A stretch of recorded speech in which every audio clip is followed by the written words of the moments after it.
Hat trick హిట్‌తో ఎంతో successful జోష్‌లో ఉన్నారు నందమూరి బాలకృష్ణ. ప్రస్తుతం బాలయ్య బాబు అదరగొట్టే స్పీడ్‌లో ఉన్నారు. అటు సినిమాలోనే కాదు, ఇటు పొలిటికల్‌లో కూడా హ్యాట్రిక్ హిట్ అనిపించుకున్నారు.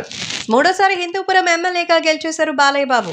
అటు సినిమాల్లో కూడా అదే జోరుని కొనసాగిస్తున్నారు. అఖండ, వీరసింహారెడ్డి, భగవంత్ కేసరి హిట్‌తో ఇప్పుడు బాబీ దర్శకత్వంలో మరో సినిమాతో అయితే ముందుకొస్తున్నారు. సో ఇంత సక్సెస్‌ఫుల్ జోష్‌లో ఉన్న బాలయ్య బాబుకి ఇప్పుడు 50 ఏళ్ళు ఇండస్ట్రీలోకి వచ్చినటువంటి సందర్భంగా అదరగొట్టేటువంటి ఫంక్షన్ని నిర్వహించబోతోంది మన తెలుగు సినిమా ఇండస్ట్రీ. ఇంత సక్సెస్ఫుల్గా ఉన్నటువంటి బాలయ్య బ్యాక్గ్రౌండ్ గురించి ప్రత్యేకంగా చెప్పాల్సిన అవసరం లేదు. విశ్వవిఖ్యాత నట సార్వభౌమ అయినటువంటి మన అన్నగారు నందమూరి తారక రామారావు గారి నట వారసుడిగా ఇండస్ట్రీలోకి వచ్చారు. మరి అలాంటి బాలకృష్ణ సినిమాని గవర్నమెంటే బ్యాన్ చేసినటువంటి ఒక సిచ్యువేషన్ వచ్చిందట. ప్రభుత్వం బాలయ్య సినిమాని బ్యాన్ చేసిందా? అంత ఎఫెక్ట్ ఏముంది అన్న విషయానికి వస్తే దీని వెనక చాలానే బ్యాక్గ్రౌండ్ ఉంది. సో ఇండస్ట్రీలో బాలయ్య తొలి చిత్రం తాతమ్మ కళ అనేది వివాదాలకు నిలయంగా నిలిచింది. దానికి సంబంధించినటువంటిదే ఈ బ్యానింగ్.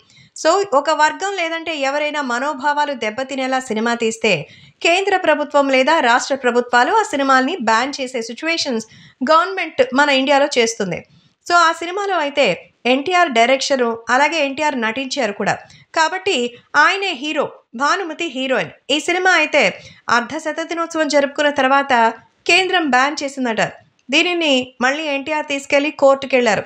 తర్వాత కొన్ని మార్పులు చేర్పులు చేసి సంక్రాంతికి రిలీజ్ చేసి మరొకసారి బ్లాక్ బస్టర్ అందుకున్నారు.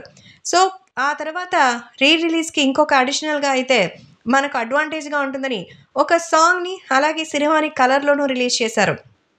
సో అందులో లాస్ట్లో ఎన్టీఆర్ చేసినటువంటి ఆ ఓల్డ్ గెటప్ అయితే అసలు మామూలుగా ఉండదు, కన్నీళ్లు పెట్టించేస్తారు.